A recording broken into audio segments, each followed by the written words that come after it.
From Carry the Load, these are lessons from the front. Stories of service and sacrifice from our military, veterans, first responders, and their families. So, April 22nd, 2008. Where were you that day?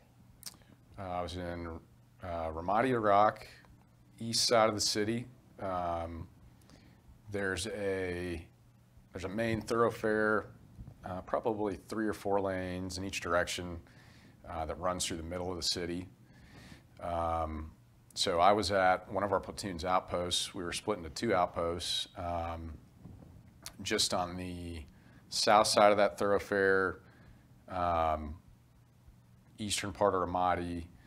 Folks that have been there would kind of recognize it as the neighborhood or the district east of the Malab district, and kind of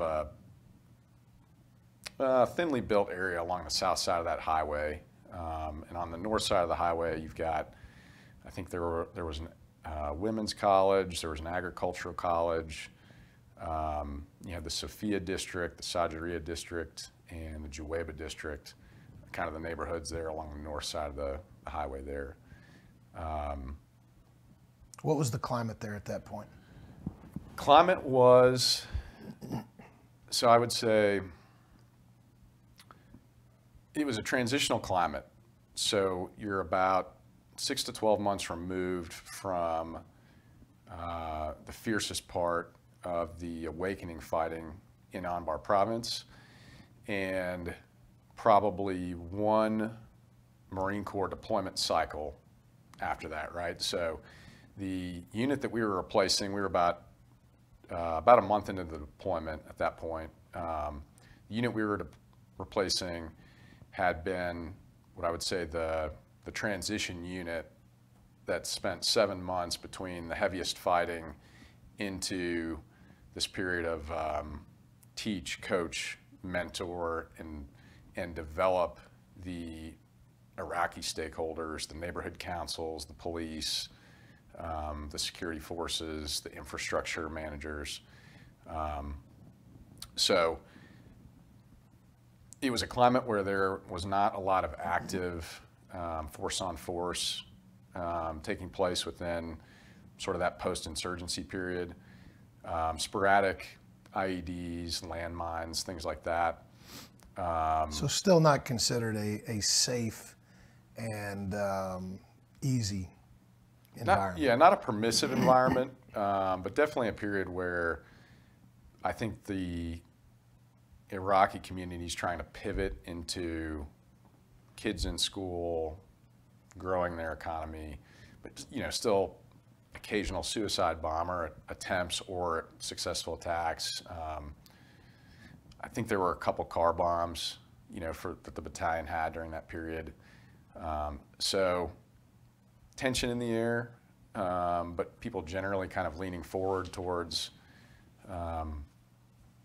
moving Ramadi forward into growing, building, returning to some sense of normalcy, I think. In an odd period, right? For a bunch of young Marines coming in who are supposed to help mentor and develop Iraqis to do things that we don't have any core competencies in, while at the same time trying to help them weed out kind of the remnants of the insurgency. So, on that day, what were you doing at that point in the morning? Were you getting ready for any patrols? Were you working on other orders that had come down from higher? What was your? We were getting my platoon sergeant and I were going through sort of establishing the morning routine, looking at who was going out on patrols with the unit we were replacing, the battle rhythm of the unit we were replacing, and learning how we were going to man the responsibilities given the force reduction. So we had a 50-man platoon, 47 Marines, 3 Navy corpsmen. So It's a big platoon. Is it a rifle platoon? So we had a rifle platoon, but when our battalion commander took our platoon and moved us from the company we were in to the company that was taking the main effort, he said, hey, we're going to have this is pre-deployment, we're going to have a brief. Your mission set will probably require you to have more people. You'll have to work with your company commander and first sergeant to bring more Marines with you. You know, you can't take all the NCOs or all of the, you can't raid the company of every, you know, amazing Marine that they've got, but you're going to need more people. And so we ended up with, platoon plus. We had a radio operator, so a comms Marine. And so we were replacing a company from 2-8, and I forget exactly how many Marines and sailors they had, but let's say 180, 200. And so my platoon sergeant and I, each morning, were watching the battle rhythm, we're learning what the company's routine is, and we're thinking about what responsibilities will we assume, what should we discard, what can we discard, what can't we get rid of, and then where are the opportunities to take things that the Marines are doing and either assign that immediately to the Iraqis, whether it's police, neighborhood councils, whatever, or how do we help the Iraqis develop their own competencies to take whatever that responsibility looks like, because going from whatever 200 people to 50, we can't do everything that unit just did. We've turned it over to the Iraqis. Y'all need to step up and take over now. Yes. At that point, your mission was, you were no longer the main effort of the fight. As Marines, you were supporting the Iraqis so that they could continue. Correct. Okay. Yep. And so that day was a little bit of a different day for you. It wasn't just establishing, may have started out establishing battle rhythm, but what happened? So, as I mentioned, our platoon is split into two outposts. About 2/3 of us at the larger one where I was, and then about 1/3 of the Marines and sailors are at a smaller outpost. It was called JSS Nasser, small police station in the Sophia district, right at one of the entry control points that they had built to partition Ramadi, right? So a lot of concrete barriers and physical walls were put up to partition the city and control entry, you know, a little bit of bikes and walk through, but mainly traffic, right? And look at who's coming in and out. So that morning, right after the sort of the morning handover at that station, right? So Marines are changing guard duties, police are changing guard duties. The police would usually do sort of our equivalent of a stand-up formation where they'd, whatever 20 police officers were there, they'd get in ranks and do roll call and do announcements or whatever. So right after that, one of my Marines is on the control point, the gate to the police station, with one of the Marines they're replacing, and what I would just describe as a water truck, right? So a 10-wheel water truck, fuel truck, starts navigating the entryway.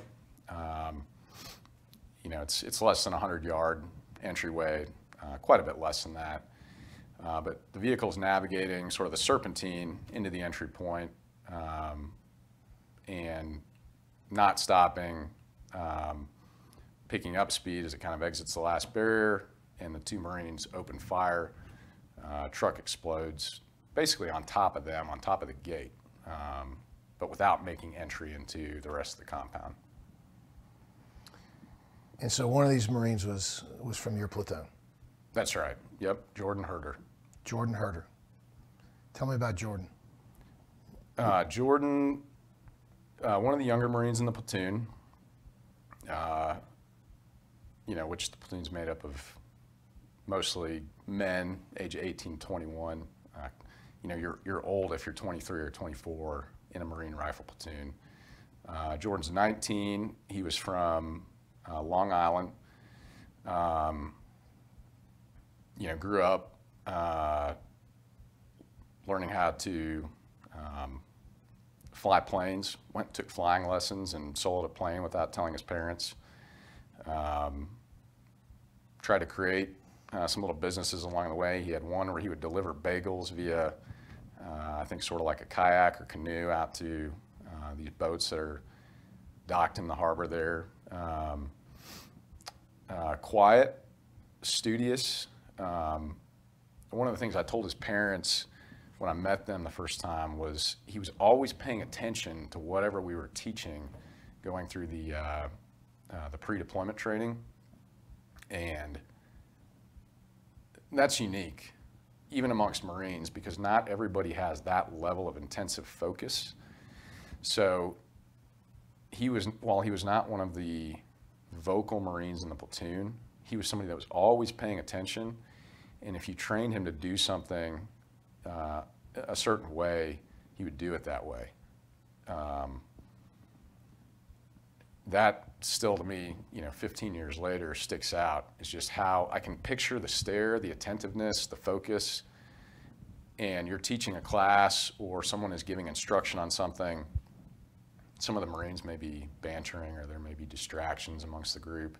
Not with him. He's laser focused on what's happening. Still, to me, this many years later, that is what really sticks out. I can picture the intensive focus that he had.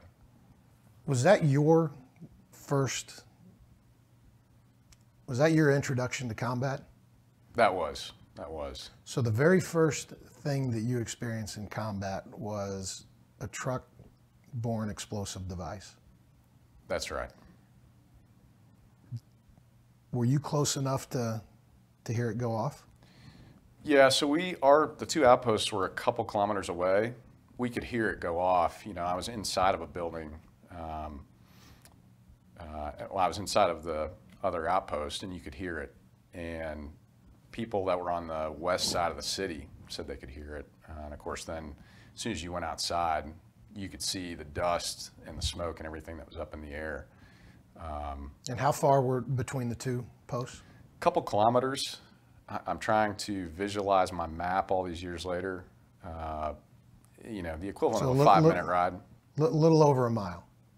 Yeah, probably more than a mile. Okay, so a little over a mile, and we'll get back to the events of the day. But I want to know what's going through your mind when that thing goes off. You can hear it. Probably to some degree you could feel it. It was a 2,000-pound bomb.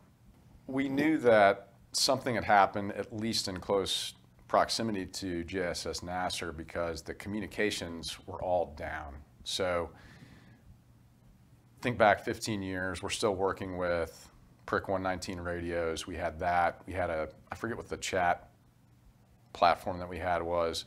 All of that was down. The camera feeds were down. So we're still in that week where the other units in command and control, and we're the right seat, right? They're in the left seat, they're driving, we're in the right seat observing.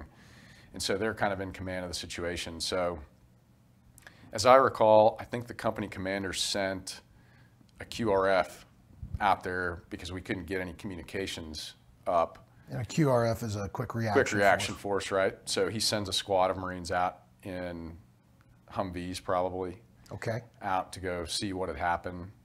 They've obviously got radios in the trucks, so they get there and they're relaying events back is my recollection of that period. My platoon sergeant and I, we didn't have, the handoff hadn't been completed, so we didn't have any assets of our own.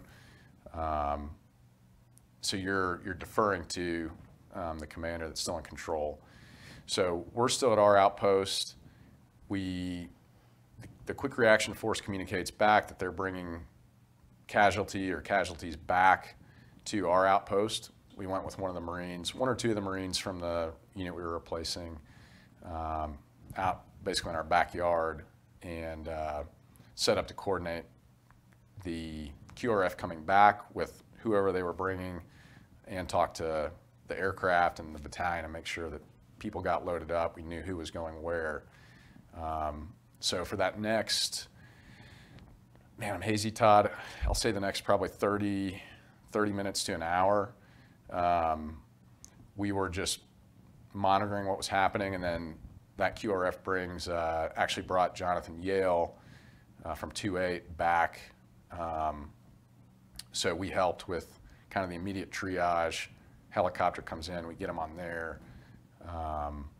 And did you know at that point that Jonathan and Jordan were co-located? So at that point we knew, because we had kind of a crude way to call it, but the Marine Corps used to call it a ZAP number, right? It would be a combination of letters and numbers that represent each Marine in a unit. And so we knew at that point, we knew Jordan was a casualty. We didn't have his status. The communications were still down at the other outpost. So still unclear exactly what had happened. He did not come back on that QRF with Jonathan Yale. So once 45 minutes, an hour later, when I got into one of the trucks and got over to the other outpost, we found then that Staff Sergeant Grooms had put Jordan on a truck and sent him back to Camp Ramadi, the main base there. I am shocked that Jonathan Yale survived the initial blast, and that either of them could be recovered at all. As I understand it, that truck loaded with the equivalent of 2,000 pounds worth of explosives came to rest after they gunned down the driver. That thing went off right in front of them, correct? Yeah, it's unfathomable. I mean, Yale was in very rough shape, but still alive. It makes no sense. I mean, that truck was right on top of them. It blew the side of there's a mosque directly on the other side of the driveway, right, that this truck's come down. There's a mosque on the other side of it. It blew the wall out of the mosque. And based on what I understood, the wall collapsed and then the whole thing collapsed. And for people that don't understand, a 2,000-pound bomb, if it's delivered from the air, what we're talking about is about 30-something meters down. That's the crater that it makes, and then more than 50 diameter. And again, that's where I am baffled that either of them was able to be recovered. And that's what I'm hearing you say. When you got to the site, was it just, I mean, what was your reaction? You know, I don't remember my exact reaction, or even if I had a reaction. I mean, when I got there,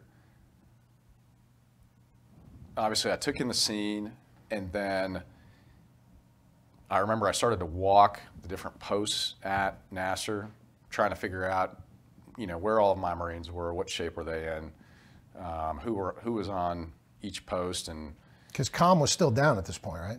Yeah, I can't remember if the comm was for the outpost was up or down. Obviously, we had our own radios at that point on our bodies and in the trucks, but you know, I don't remember my exact reaction. The thing that's most memorable was going post to post, checking in with each of my Marines. You know, a couple of guys had, you can imagine the impact of that detonation going off. So a couple of guys clearly needed to go get treatment, be seen for concussions. So physically, right? You're talking about the physical impact. That blast going off, it's not like you're prepared for it, and you're in the immediate kill radius of a bomb that big. So concussions, what now we think about TBI, right?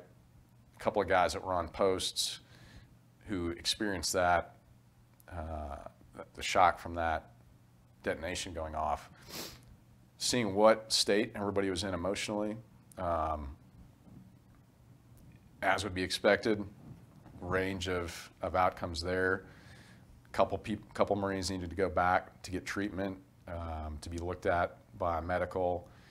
From our platoon, I think Corporal Teague was the only one that had physical wounds due to the bomb going off, and he was actually in one of the buildings when the bomb went off and got hit with shrapnel and glass and everything else. And he was the one from our platoon that was trying to get the radios functioning again, up on the roof of the building. After the blast? Right. So he'd experienced the some physical damage. Right. Yeah, he's wounded. He's a little bit bloody, disoriented from the bomb going off, and trying to get the radios up. What a testament! What a testament to the training that these kids have. He doesn't even know what hit him. He's still trying to figure it out. Oh, yeah. But yet the most important thing that he can focus on is, I got to get the comms up because somebody else's life is gonna rely on this. Yes. Yep. What about psychologically? How did that blast psychologically impact these kids at the other posts? Yeah, great question. Definitely a range of impacts. You know, without going into names or specifics of the Marines and sailors, it was a wide range of, you know, I think we had one or two that did not want to come back from Camp Ramadi, you know, rejoin the unit. Overwhelmed, maybe felt, I think, you know, in one or two cases felt some type of personal responsibility. Hey, we weren't able to save these guys, or personal responsibility. I don't understand that. Well, you know, you got to remember, everybody's gone through 9 to 12 month workup. We've done all sorts of combat life-saving, trauma treatment, and I think for one or two of the members of the platoon, and I mean, look, I mean, like you said, it's a miracle that, you know, in the case of Yale, that he was still alive, you know, 15, 20 minutes after this had happened. The thought that anybody would be able to, you know, with the rudimentary, it wasn't rudimentary, it was better training than that, but the relatively basic combat life-saving skills we had, that you would think that you're going to change that outcome. But I think that's, you know, it's in part due to the confidence that's built into Marines and sailors going through that training, that you think you can fix anything, right? You're not going to give up on it. So I think that loss, the loss of our two brother Marines, impacted some of the guys in that way, that, you know, no reasonable person, no one should think that's your fault, or you could have done anything differently. But I think some still felt that way. Was it maybe more survivor's guilt? There's probably an element of that,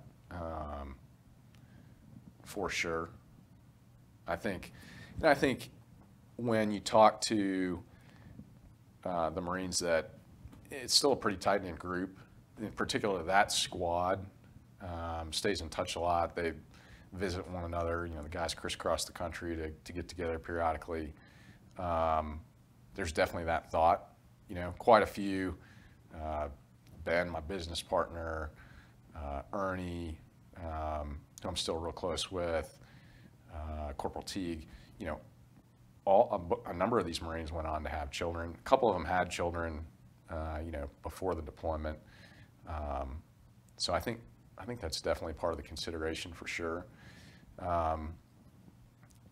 You know, maybe a few people impacted with some anger or some resentment. I would categorize it as mild, you know, not in the way you sometimes, if you read some of the Vietnam novels and things, like an intensive hatred for the enemy. I didn't see any of that in our guys. And then I think for some, you know, motivation to continue to grow and develop the bond with the Iraqis, right? And really, in a way, it brought them together with those police officers they were working with there. Yeah, because we Just didn't very even, tight knit. You know, they're with them every day, all day. yeah, we didn't even talk about the Iraqi police officers yet, because you know, we did talk about transitioning to them being able to take things over. But as you guys kept in touch with them and kept working with them, how did that change the relationship from the immediate month when you got there to after that? Man, I wish we had my interpreter, Big Dave here. He lives in Fort Worth now, actually. Oh, really? Yeah, I don't want to speak for him, but I think Big Dave would tell you that it drew the police and the Marines together. They saw a very stark example of sacrifice, leadership. General Kelly highlights, you know, when he's given this speech, he highlights that when he spoke to the police, they said no sane person would stand there with that coming, right? We ran, the Marines stayed. So I think it brought the bond closer together. I think Big Dave would also tell you it brought a level of respect between the people in the immediate community and the Marines, in that, you know, the Marines weren't seeking this out, right? It wasn't an active operation. Here we are, we're helping protect their brothers, their sons, their fathers that are working on the police force. We're there with them, helping to protect and develop them. And I think it's strengthened, and I think this is what Big Dave would tell you, I think it strengthened the bond with the community, because that was a very vivid example of something that could have turned the balance maybe of the insurgency in Ramadi. It'd be a pretty big tipping point, I think, at that point in the game, to bring a truck bomb in and, you know, potentially kill or wound 33 Americans, 20, 25 Iraqi police officers in one attack, yeah, you know, with one suicide bomber. That's got the potential, I think, to change people's minds about who's in control. Sure. And that didn't happen, and I believe it brought the community more tightly together with the Marines at the same time that we're trying to put those community leaders out in front. Yeah, they were the only two fatalities That's right. from that. Yep. That set your tone for the deployment? Or are you fortunate enough to say that that was the worst of it and the highlight? Oh, that was definitely the worst point of the deployment. There's no question about that. It's a really interesting question. It's one that, particularly amongst Staff Sergeant Vecchia, Staff Sergeant Grooms, Sergeant Gladue, Sergeant Distel, who I keep in touch with all the time, and we were an extremely tight-knit group. You know, probably a closer-knit group than what they tell you to be in Quantico. And what we assembled as that small unit team as the enemy's most dangerous course of action was a suicide vehicle, borne IED, trying to penetrate the compound, but followed with shooters coming in, you know, behind the breach, right? And so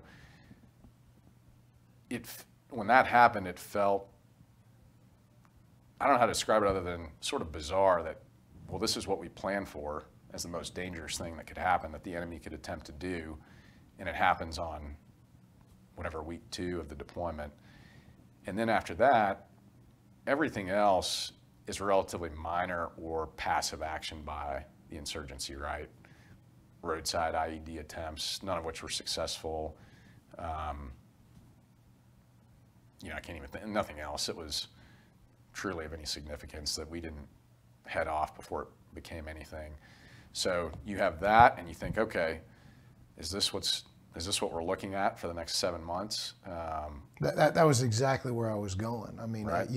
especially those young Marines out there on the post, if they're thinking, I've got another 6 months of this. Yep. And every Marine that's on a post, right, is on, I mean, they're extremely sensitive to Itchy trigger fingers. this, right? Yeah, the Marines did a really remarkable job in restraint, being observant. In this area of Ramadi, it's urban in that it's densely packed in terms of buildings and narrow streets. And not everything's trafficable by trucks. We would do a lot of foot patrols, or we do a lot of patrols where the trucks would be on one of the paved roads and the Marines are, walking through alleyways and things like that. But, never any incidents with the people in the neighborhoods or anything like that. I mean, it's remarkable. 19, 20-year-olds, they've just witnessed that type of an event, and they've got the judgment, self-control, restraint to take in everything that's going on around them. And I want to ask you something that is probably going to be very hard. okay, So there's probably a lot of people who are listening to this who have lost a child at some point. When you lose a child, though, you are the one who is responsible to that child. As a Marine officer, explain to people what it's like to lose a Marine when we are responsible to their parents. Whether or not we had anything to do with it directly, even though we know what we're going into, they know what they're going into. Explain to people what that's like. So, I mean, great question. Tough question.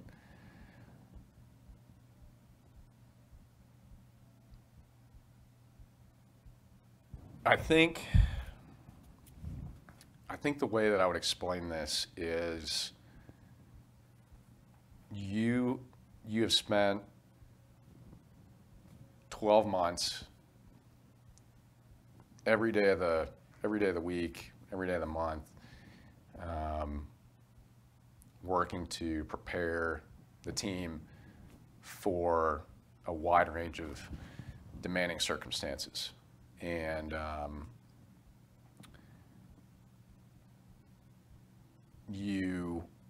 I think as leaders, we want to be challenged, and we want to prove that the training we've done, doesn't matter if it's military, business, the training that we've done has prepared the team for a rigorous set of challenges.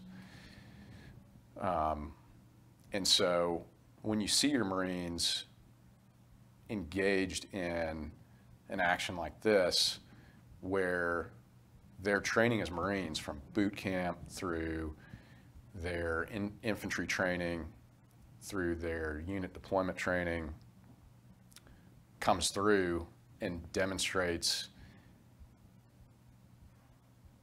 the ethos of what it means to be a Marine, you're extremely proud of them.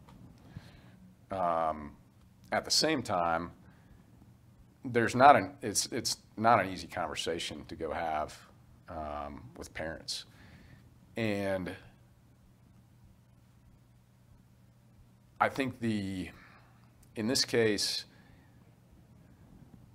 while it was a very hard conversation, I was able in this case to convey to Jordan's mother, to Jordan's father, the circumstances of the event and what he and Jonathan were able to do in terms of protecting the other Marines and sailors and the other Iraqis. And maybe in a sense, while it doesn't make that conversation with the parents easy, maybe it's easier than some, right?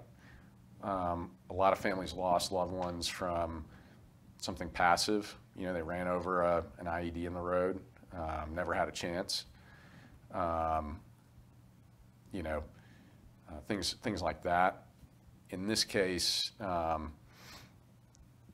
you're trying to convey to the parents the significance of what their sons did and how that impacted the rest of the platoon. But I mean, they're not great words of comfort that you can offer a parent. I mean, they really aren't. Do you think his parents understood?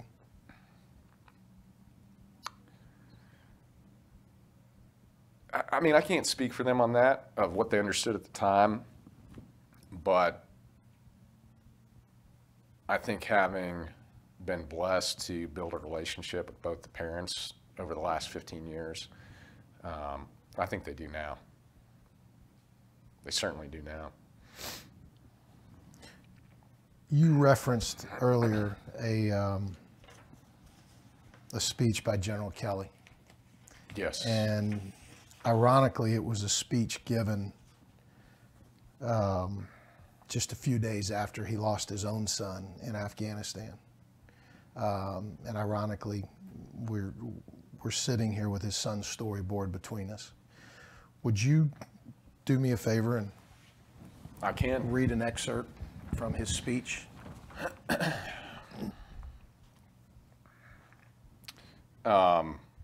Before I do this, Todd, you know,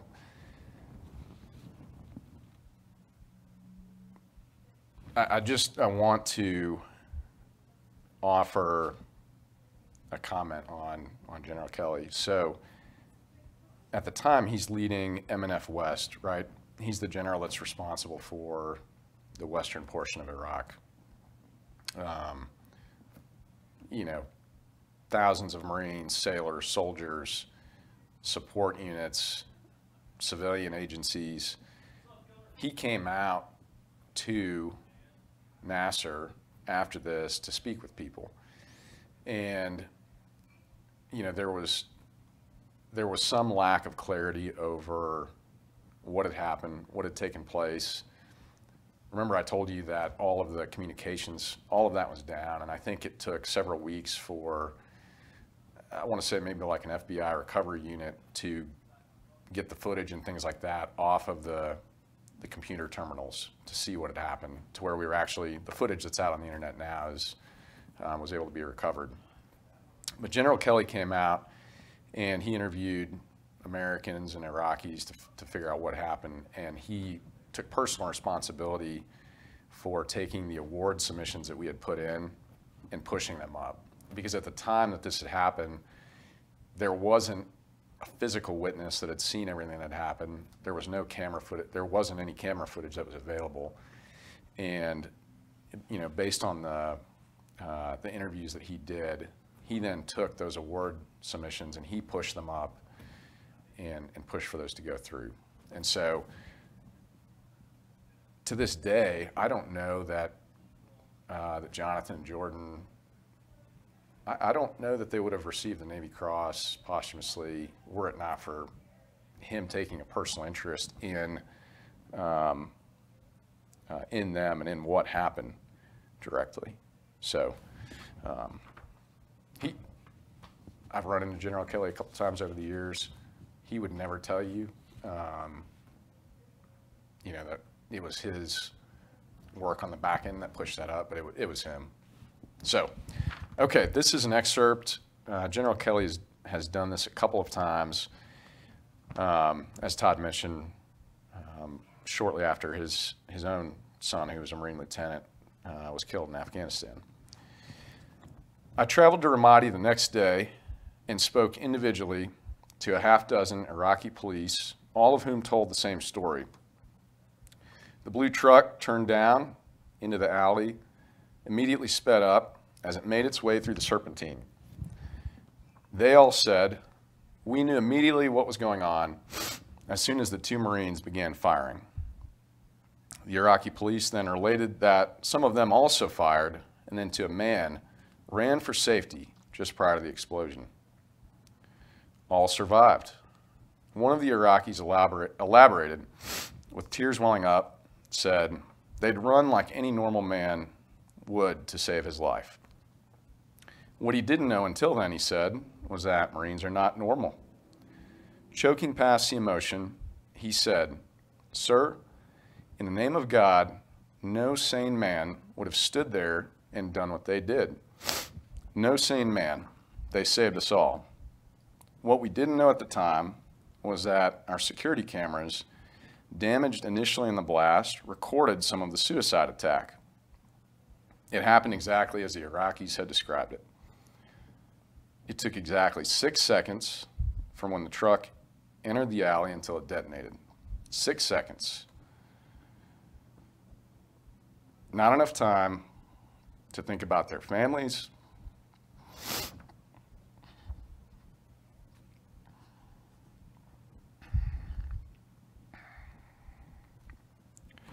not enough time to think about their families, their country, their flag,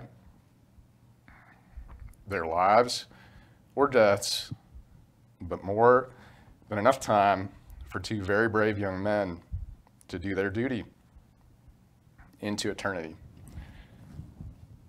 That is the kind of people who are on watch all over the world tonight for you. It's powerful. It's very powerful. And I think for me, the fact that he read that and focused on those two individuals right after his own son had perished said a lot. And I appreciate you reading that. No problem. The closing paragraph gets me every time. It's, to me, it's a reminder of how we can become very inwardly focused sometimes. Sure. And we don't applaud those like these two Marines enough who focus on benefiting others. I'm curious though, what is your takeaway from this whole experience?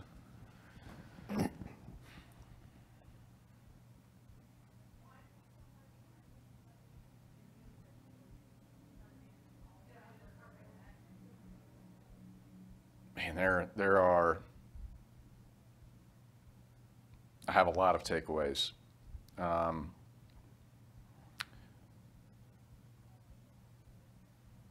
think the key takeaway that I have, and that is something that has been a theme that has come through in so many interactions, conversations, memorial events that we've done for Jordan, Jonathan, for Nick Exaris over the years, is that the impact of these two Marines, their actions in a 6-second period changed the trajectory of the lives of generations of Americans and Iraqis.